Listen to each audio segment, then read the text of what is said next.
In July of 2011, Oslo fell victim to one of the largest lone wolf terror attacks in recent history. An Oslo resident conducted two separate attacks throughout the city, claiming a total of 77 lives and injuring a further 143 over a 2-hour period.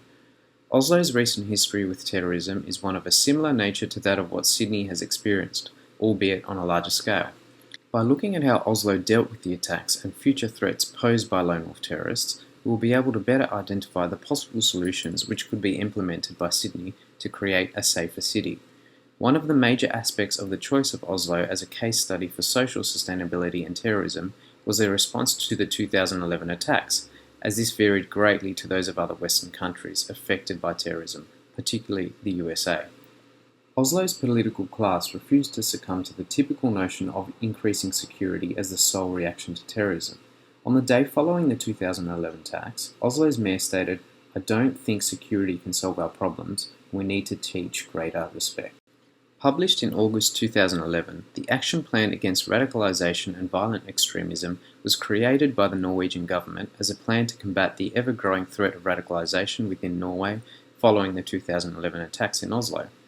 The action plan states the preventative efforts in helping to reduce radicalisation and violent extremism can be found by focusing on democracy, human rights and security.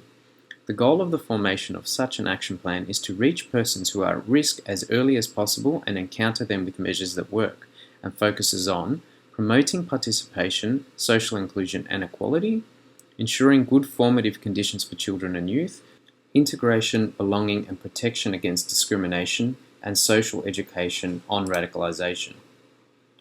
The action plan identifies three major challenges associated with radicalisation and the community: the internet, international circumstances, and polarisation within community groups. Through gaining an understanding on the challenges Oslo and Norway face, it is clear that tensions are rising between both anti-Islamic and pro-Islamic groups. It has identified that tensions in Norway generally are becoming more ethnically complex. This compares greatly to the city of Sydney, where international tensions affect the outlook of many Australians who have anti-Islamic views, which are generally misled and uninformed and are based on stereotyping. The Norwegian authorities have based their efforts on the same basic principles as the general prevention of crime and promote collaborative efforts between varying government and community departments, prompted by the rationale of identifying risks and implementing measures in which will help reduce such risks. The plan proposes 30 individual measures in which radicalisation can be reduced within Norway and the importance of each measure. The main objectives of these measures can be identified as follows: increase research and coordination, further education for youth, parents and guardians, increase communication between cultural groups and across the globe, reduce radicalisation and discrimination on the internet, and more support for and greater access to support programs.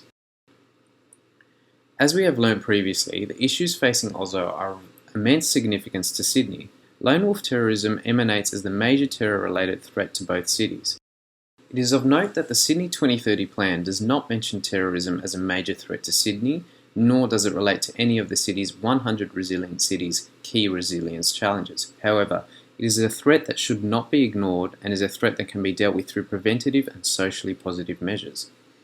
The measures taken by Oslo outline preventative strategies to minimise the risk of radicalisation within their communities and involves strengthening their social infrastructure and promoting cultural integration and democracy. Such preventative measures are most effective when implemented as early as possible and also bring benefits beyond their decrease in radicalisation and extremism, as they also aim to promote a sense of community and unity throughout society. Norway's efforts are evidently based on sound and researched academic anti-radicalisation theories, which focus on a holistic approach to tackling terrorism and do not focus on the security-based anti-democratic measures of other Western countries, where the focus is on security rather than education, social well-being, community integration and social equality. These such aspects should be the focus of Sydney's efforts in tackling the threat of radicalisation within its borders.